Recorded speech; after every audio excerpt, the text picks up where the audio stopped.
Have you ever wanted to start journaling, but you keep on staring at a blank page, you don't know what to write, or you've tried, but the habit just never stuck? Well, my name is Monica Denais. I'm a therapist. I really believe that integrating wellness into our daily life is very powerful, especially if we use journaling for our mental health. So today I'm sharing everything that I know about journaling and ways that I've taught my clients to make it a habit, helping them learn what the benefits are, what are some common struggles, and also give you some easy prompts to help you get started. The very first thing is why journaling works for mental health. Whenever I chat with clients, I always say journaling is having a personal therapist on paper, and it's the most accessible thing. If you don't have a therapist, you don't have access to a therapist, starting to write is the most accessible way to start figuring out, become a little bit more self-aware of what's going on in your life. There's a lot of evidence that it reduces stress, it helps you process emotions, and it helps you gain clarity. And here's why it works. There are 4 things that I believe journaling can really help you in. One is to declutter your mind. It helps process overwhelming thoughts. It helps with emotional regulation, which just means writing down emotions actually makes the emotions feel less intense. I always tell clients part of emotional regulation isn't completely getting rid of emotions. If anything, it's just like kind of lowering the temperature. Imagine a thermometer and all you want to do is just so that the emotion will feel so intense, just lowering the temp, right? And then also something that you could do with your journal is to track patterns. It helps you notice triggers and habits. And if you are working with a therapist, this is a great way to start noticing and bringing up those patterns in sessions. It'll help you feel a little bit more prepared if you're going to a session. Also, it also helps you to see and reflect back, like what are the patterns that are happening? Like what are the themes as I'm writing that I notice that I need to become a little bit more self-aware, that I need to maybe make some changes in my life, right? And that's another thing. It helps with problem solving. It gets thoughts out of your head so that you're able to see solutions. Oftentimes, like we keep so much in our head that I always tell clients, like, put it to pen and paper. Allow to just have all those thoughts on paper so you can actually see it, not just having it all jumbled in your head, but actually be able to see the patterns, be able to become more aware about it. I think journaling is such a safe space where you can express, you can reflect, and you can reset. So that is why I believe that journaling works for mental health. But even though we know that journaling helps with mental health, there are some common like roadblocks and struggles that I've seen my clients had to overcome. So let me share a little bit of insights into that. A lot of people want to journal, but they do struggle to stick with it. One of the roadblocks that I've noticed a lot is the fear, and a lot of them are based on fear. So the fear of someone reading it. So one of my biggest solutions for people is try to keep it as private as you possibly can. And this could be maybe we don't have a paper journal. Maybe we have a digital journal with a password protected, right? Maybe we hide it in a specific drawer. Maybe we keep it in our car. Maybe we use a lockable journal or a digital journal like Notion or Day One, or I know the iPhone now has like a journal app. So wherever you feel the safest is, because I understand that fear of someone else reading it, someone reading your private thoughts, it can feel scary, especially if maybe in your house it's not the safest. Like we don't always have the safest homes, and so I understand that sometimes having something like that could be like such a vulnerable thing to have just out in the open for someone else to read. So I do tell clients, like, maybe it's something that you're always carrying in your purse, maybe it's something where only you have access to it. Maybe you keep your journal at work in a safe drawer. Like whatever it is to keep it safe is probably the best priority for you, or doing a digital one, which I know can also be really helpful. The next fear and roadblock that I often see is a lot of clients are afraid of being honest with themselves. That moment where you have to be honest with yourself, like in therapy, the only way you grow is by being honest with yourself and your therapist so that they can help guide you, right? But if you're not honest with yourself and you're not sharing what needs to be shared, then yeah, you're going to hit a roadblock. You're not going to be able to do it. So a big part of being honest with yourself is the thing that I like, the mindset that I like to adapt for this, remind yourself that no one else will read this unless you feel open to share. But you want to start with just lighthearted prompts, maybe. You work your way up to be honest with yourself. And when I think about honesty, I think about vulnerability, right? Like, you got to work your way up to be vulnerable. Like, if you have patterns and beliefs about yourself that aren't, maybe you don't feel like it's okay to share, maybe you haven't had a safe place in your life to share with people about your emotions, or even to identify and understand your emotions, that you want to start with lighthearted prompts. And I will share a few lighthearted prompts towards the end of this video so that you can try to see if those are going to be helpful to prompts for you to get started. But remember, you want to slowly build up to those deeper reflections, because it's going to take time. Like, no one's going to start right perfectly. And that's the thing too. Like, you want to prioritize progress over perfection. Now, the next fear is not knowing what to write. And I think that's a lot of people like, okay, so what do I write? So for me, the biggest solution for that is to always use prompts. Like, instead of a blank page, because that might be a little bit too much, is try guided questions like, what do I need today? Or one thing I'm grateful for. Is you don't have to write a full page, just a few sentences, enough to get you started. And I think with any habit, I think a lot of people think they have to start from 100, like from 0 to 100 real quick. You do not have to be this journaler that just like has pages and pages of writing things down. Like, you do not have to do that. You can start with one sentence, and that's a way to get you started. So one of the things that I like to talk about when it comes to introducing a tool like journaling is how to actually make it a habit. I love following the Atomic Habit System by James Clear. He talks about 4 laws of behavior change that make a habit stick. And those are: make it obvious, make it attractive, make it easy, and then also make it satisfying. So let's apply this to journaling. So the first thing is make it obvious. So making it obvious is actually setting up cues. So setting up cues are basically triggers, right? So you want a way of maybe making it obvious would be to tie it to an existing habit. So for me, I like to drink coffee. So every time I sit down to drink coffee, it triggers me to get my journal. So if you already drink coffee, maybe you place your journal next to where you typically sit to have your coffee. Maybe you place it right next to the coffee machine, right? Maybe you want to start journaling at night, so you place it next to your nightstand, right? What's going to trigger, and maybe you tie it to an existing habit already, right? Use environmental design to make it obvious. So again, keeping your journal visible on your nightstand or your workspace, wherever you know you're going to sit down and see it, it's going to be the biggest game changer for you. Another is to set a time trigger. So decide when you'll journal. So maybe after brushing my teeth, I'll write one sentence, or maybe when I sit down at my desk before I start work, I will start journaling. Those are things that are going to help you set up a trigger, set up a cue to make it obvious. If it's not obvious, it's not going to happen. The next one is make it attractive, right? So make it something that you look forward to. If it's not something that you look forward to, I guarantee you it's probably the wrong journal that you're using. So pair it with something enjoyable. Like, for me, I've told you, I pair it with drinking my coffee, but maybe you pair it by lighting a candle or sipping some tea or listening to soft music while you journal. Make it attractive. Sometimes using a beautiful or fun journal. If aesthetics matter to you, invest in one that excites you. Throughout the years, me trying different journals has excited me. If I fall off the habit of journaling, it's usually because I'm ready for a change. I'm ready for something different. And so trying out a different journal, that's why I don't usually stick with journals that are past 3 months. I like doing just 3-month guided journals or 3-month notebooks that I could just use for those 3 months, because I definitely get tired of like a certain type of journal. Sometimes there are years where I've just stuck to one journal, and it's just up to you, but you need to keep that in your head about like making it attractive. Reframe it as self-care. Instead of thinking I have to journal, think of it as like, I get a few minutes to check in with myself today. You can use this mindset for anything. So instead of I have to do this, I have to do that. No, You get to do this. These are opportunities for you to do it. If you don't want to do it, you don't have to do it, right?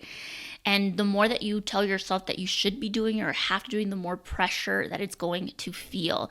So that's the opposite of making it attractive. That's making it unattractive to you. So those are some ways. So that's the second part of the habit, right? The third part of the habit is making it easy. Lower the barrier, right? So start with just one sentence. Like I said, you don't have to do a full page. You don't need to fill out a full page. One sentence is enough to begin. Use a guided journal, again, to make it easy. Something like the 5-minute journal, I've talked about it before. It gives you structured prompts, but without it feeling super overwhelming. Keep it accessible. Like I said, use a notes app. If carrying a journal feels just inconvenient for you, then use a notes app. It's going to be something that just makes it easy, right? Like the easier it is, the easier the habit is going to be for you to continue doing it. And then the last thing is make it satisfying, right? So reward yourself for doing it. A way of rewarding yourself to doing it is some people like habit tracking. So maybe track your streak, mark an X on a calendar, use a habit tracker to help you get motivated to see how many times you've been journaling and to also see patterns of when you didn't decide to journal that day. Like what happened? Maybe you woke up late. Maybe it wasn't obvious where we put it.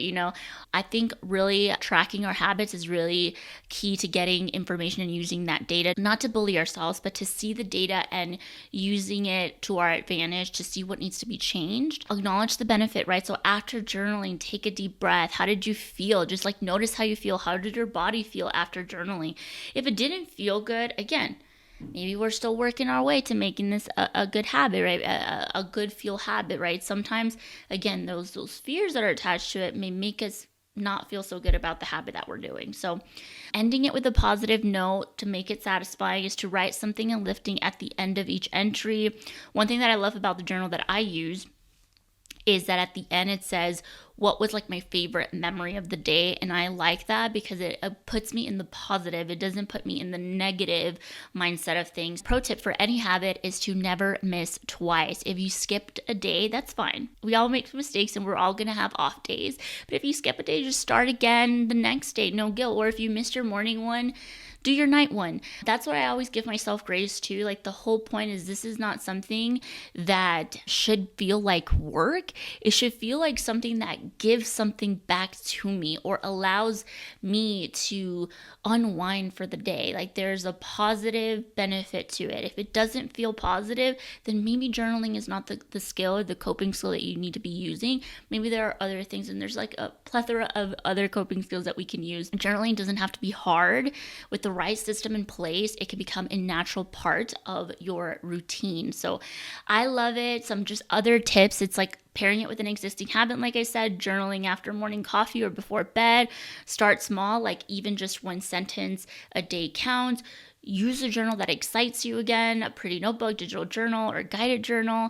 Get a realistic goal. Start with maybe 2 to 3 times a week instead of daily. Keep it low pressure. So no need for perfect grammar. Just write how you feel. I used to be someone that I'm like, oh my gosh, like this is all gibberish, like fixated on having it perfect, or even like would fixate on my handwriting too. And I had to let go of a lot of those things because sometimes it's like no one's going to see it. It's like it doesn't have to be pretty. I can mess up. I could scratch. It's going to be okay, So again, if you miss a day, no guilt, just pick it up back when you can. So now that I've given you the 4-step system on how to make journaling a habit, here's some of the prompts that you could start using if you want to opt for just using a notebook, any notebook that you have lying around or a beautiful notebook that you've picked out. These are the easy journal prompts that I would start with if you're a beginner. These daily prompts are, what's one thing I'm grateful for today? And if you struggle with gratitude and knowing what to be grateful for, I like to tell clients start with a gratitude bank. So you can look this up on Pinterest. Like you could look up gratitude bank, and that way they give you a list of words for what to be grateful for. And you can start using that bank to fill out your journal daily prompt. And I think this helps because then you're able to have a trigger list, and that list will trigger other things that you're grateful for. So starting with like a word bank of things that you're grateful for and starting that daily prompt with how it's one thing I'm grateful for can be helpful, or what am I feeling right now? Another thing, if we're doing the what am I feeling right now, there's a thing called a feeling wheel. So you can print that out and you can just have it right next to you, and it will help support you to identify what you're feeling. And I think it's really great to start having more vocabulary with our feelings. And so just starting the day with just one sentence of like, I am feeling this morning, or I am feeling that this morning, right? You don't have to go deeper into it, just like, what am I feeling? And then what's one small win I had today? That's another prompt. I like this one because as a perfectionist or recovering perfectionist, I used to never acknowledge my wins. I would always acknowledge what went wrong for the day, and that would just make my day spiral and make me spiral and feel just down. So when I'm able to acknowledge whether that's I did the journaling when I didn't want to, or I did the workout when I didn't want to, or I just woke up today and went to work even when I didn't want to, that small win just allows me to understand that I am trying my best, and I'm acknowledging that sometimes I'm not always going to be able to be perfect, but I do have small wins, and that is enough for me. It allows us to kind of focus on our enoughness, right? Like, it's in this world, there's always things that we can do, be doing, should be doing, whatever the case, but just focusing on the wins can be so helpful. So those are the daily prompts. Now, the weekly reflection prompts that I would give clients would be, what was the highlight of my week? What's something that I learned about myself? How did I practice self-care this week? And again, you could create banks for these prompts. I would say use ChatGPT to give you a bunch of like word banks so that you can write these down and print them out. And then that way when you're feeling stuck, you can look this for ideas for when you're journaling. Again, it's just to get you into the habit of it. Eventually you'll come up with your own. You'll feel comfortable coming up with what you're grateful for, what you learned today, all these things. So those are the weekly reflection prompts. The last one is more for like self-discovery and mental clarity, and they might be a little bit on the deeper side, but it's what's something I need to let go of today, right? What is something that I need to let go of? And again, that does require a little bit of a deeper reflection, but I like to put that in there. Or what do I need more of in my life? Again, another deeper question. And then what advice would I give to my past self?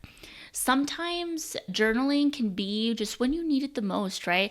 Sometimes I've had seasons where I don't journal all the time. If anything, I only journal when I'm just feeling overwhelmed, and I use brain dumping. So brain dumping is basically anything I feel, anything I need to do, anything that's overwhelming me, I just put it to paper. And it's not a to-do list, it's just literally just getting it all out of my head. And that's another thing too, like when you're feeling overwhelmed, you could just use journaling as needed, and it doesn't have to be this daily or weekly thing. It could just be as needed for anything that you need to do. You could even start, again, if you've started therapy, I like to tell clients, like, before you come to our session, just leave some time to just reflect, see what you want to talk about. Because a lot of the times they're like, I don't know what to talk about in session. And it's like, okay, you get there. And then a lot of it is sometimes like preparation, like we don't prepare. So just allow 10 minutes before the session or right there, arrive a little bit on time before, and in the lobby, reflect a little bit on what you need. Or if you do virtual, then again, allow 10 minutes before your session to just write some things down that you're thinking about. Or maybe you do write, I don't know what to talk about today, and what I need is for my therapist to guide me today. Or, even not on yourself, if you don't have a therapist, write that down. Like, I don't know what to write about today. I'm feeling lost today. I have no words. And even though it feels like you're just writing nothing, but you're still writing. Again, you're in the habit of writing, so it's okay to write nothing. If nothing is in your brain, then you might have nothing in my brain, So if you want to go deeper, there are some more powerful journaling exercises. Like I said, you could brain dump everything on your mind for 5 minutes. You could do a gratitude list, write 3 things that you're grateful for. You can write a future letter for yourself. I like this one. I'll write a letter about your future self 6 months from now. Like, where do you want to see yourself? But these exercises basically just help to clear your mental clutter and bring more self-awareness. So if you don't know where to start, which again, I think the theme here is a lot of people just don't know where to start or what to begin. There's a lot of different things. And I think sometimes we can idolize or romanticize journaling. And some people are very good journalers. They have like a billion journals that they've done. And so that can feel overwhelming for someone who's just starting off. But If you don't know where to start, here's some of the journals that I recommend that are easy, that I think could help you. One of them is the 5-minute journal. Like I said, I talked about it. It is perfect for quick gratitude and reflection, and it has very easy prompts. So there's nothing overwhelming about it. And this is from Summer Minding, and basically this has guided affirmations, and you just rewrite them. You just copy them down. Like the affirmation is there, and all you're doing is writing them down, saying them out loud, and it just helps reinforce the message that you're reading, that you're writing down with paper. Really good, very easy. It's just like, I think whenever all my clients are overwhelmed about journaling, I just give them this one as a recommendation. I love it. They also have a gratitude version of it. Now, if you're looking like you want a little bit more prompts, then I recommend the one that I use right now, which is the Peacefully Productive Journal. It's great for balancing mental well-being and productivity. It has with just guided prompts, but it also has a page for just like free space. So you could do whatever you want on this one. I typically either brain dump or I do affirmations. So that has been really helpful for me, like writing down affirmations in the morning. And they're like little word one affirmations, like I am smart, I am capable, I am responsible, I am disciplined, I am organized. And that just helps me start the day off on a good note. And then it has prompts like, what are you grateful for? How did you sleep last night? What is something I'm doing today to support the healthiest version of myself? And it puts me in a good mindset. So that is that. Now, I have other journals that I've recommended, and I'll link all of my videos where I go more into depth on journals that I recommended, but there are several ones that you could use. I've also used in the past just like a blank notebook, but not just any blank notebook, like a nice aesthetic notebook. And I've had times where I'm just like writing and dumping, because again, that's what I need. I need free writing, and that's good if that is what you're needing for this season.